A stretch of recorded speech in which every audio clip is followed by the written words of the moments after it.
গজিবলৈ নিদিয়ে আৰু বাঢ়িবলৈ নিদিয়ে কিন্তু 4 নম্বৰ যেটো ভূমি বা মাটি ভাল মাটি বুলি কৈছে আৰু এই মাটিত যেতিয়া বীজ পৰে 30 গুণলে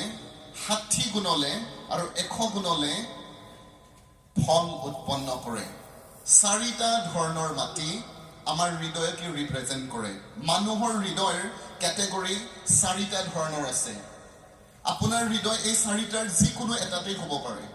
আৰু যেতিয়া ঈশ্বৰৰ বাক্য বীজ হয় সেই বীজ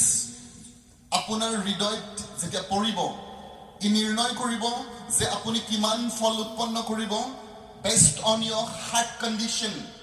আপোনাৰ হৃদয়ৰ কন্ডিশনৰ ওপৰতে ই ডিপেন্ড কৰিব It doesn't matter. Itu eko matter nokore je ishor baiko ba he bীজ kiman powerful hoy. It depends on the condition of your heart. Apunar hridoyৰ conditioner oporot depend koribo. Whether you become fruitful or fruitless. Apuni pholoban jibon japon koribo ne pholohin jibon japon koribo. Jisu Kristor histor bilaki jetia hudile Prabhu tumi hodai distranto di blai kotha bilak koi thaka kiyo যিসুৱে তেওঁলোকক ক'লে স্বৰ্গ ৰাজ্যৰ গুপ্ত ৰহস্যবিলাক বুজিবলৈ তোমালোকক দিয়া হৈছে আৰু তেওঁলোকে যেতিয়া বুজি পোৱা নাই তেওঁলোক সুধিছে যে তেওঁ কৈছে যে প্ৰথম মাটি যেতিয়া যিবিলাক মানুহে ঈশ্বৰৰ বাক্য শুনে আৰু বুজি নাপায়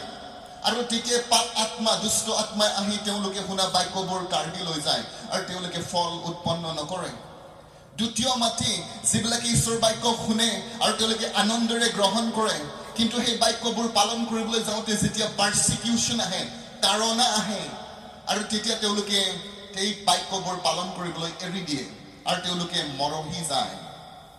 তৃতীয় মাটি যে তেওঁলোকে ঈশ্বৰৰ বাক্য শুনে বুজিও পায় ভালো লাগে কিন্তু জীৱনৰ সমস্যাবিলাকে তেওঁলোকক সেই বাক্যবোৰ পালন কৰিবলৈ নিদিয়ে আৰু সেইকাৰণে তেওঁলোকো ফল উৎপন্ন নকৰে কিন্তু যিবিলাক মাটি ভাল মাটি তেওঁলোকো তিনিটা কেটেগৰীত ফল উৎপন্ন কৰে 30 60 and 100 fold